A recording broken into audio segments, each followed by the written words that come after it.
Salut à tous, c'est Gabriel pour Fun Android, j'espère que vous allez bien, c'est un plaisir de vous retrouver. Cette fois je vais vous faire une petite prise en main des nouveaux Wiko, les Wiko U-Feel et U-Feel Lite.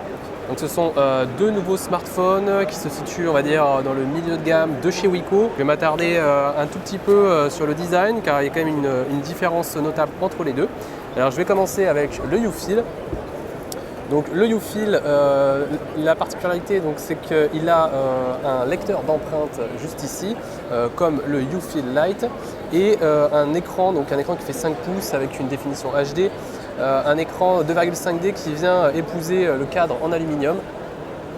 Lorsqu'on retourne le téléphone, on a cette matière soft touch, un petit peu comme on l'a vu sur d'autres Wiko, on l'a également vu sur le OnePlus par exemple. Donc c'est assez agréable de toucher, ça ne marque pas du tout les traces de doigts, donc ça c'est plutôt un bon point. Au-dessus, on a le capteur photo principal qui fait 13 mégapixels, le flash LED juste en dessous, le logo Wiko et ici le petit rond que vous voyez, c'est le haut-parleur. Donc un design qui est plutôt original. Ici on a un cadre en alu, les boutons pour contrôler le volume et le bouton de mise sous tension. Sur la tranche gauche, on n'a rien. Au-dessus, on a simplement la prise casque 3,5 mm et en dessous, le micro et la prise micro USB 2.0. Donc ce Wiko U-Feel, comme je le disais, a une définition HD, donc 720p sur son écran IPS de 5 pouces. Il y a également un processeur quad-core 1,3 GHz, 16 Go de stockage interne avec la possibilité évidemment de mettre une carte micro SD jusqu'à 64 Go. Et le tout avec 3 Go de RAM. Donc la caméra frontale fait 5 mégapixels et la caméra arrière 13 mégapixels. Et bien sûr, on retrouve le lecteur d'empreintes juste ici.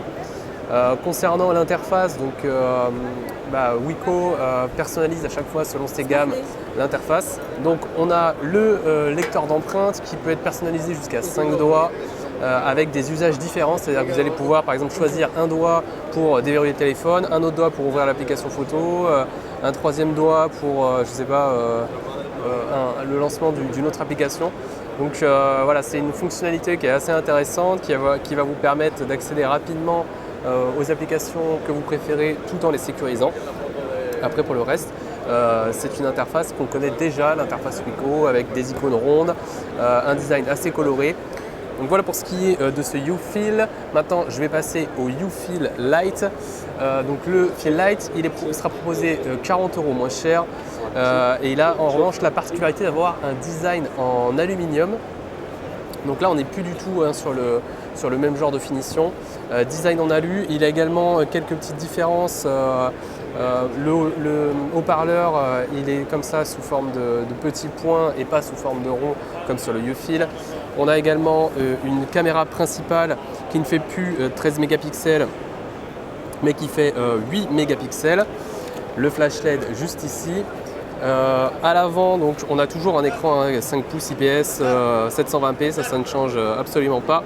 La possibilité étant la mémoire jusqu'à 64 Go avec la carte micro SD. En revanche, on n'a que 2 Go de RAM sur ce Wiko U-Feel Lite. Donc voilà, ce sont deux smartphones au design plutôt réussi. Et c'est pas du tout la même approche. Voilà, on a vraiment ici de l'alu, ici un dos un petit peu plus texturé. Là, on a 3 Go de RAM, là, on en a 2. Là, on a une caméra 13 mégapixels, là, on a une caméra 8 mégapixels.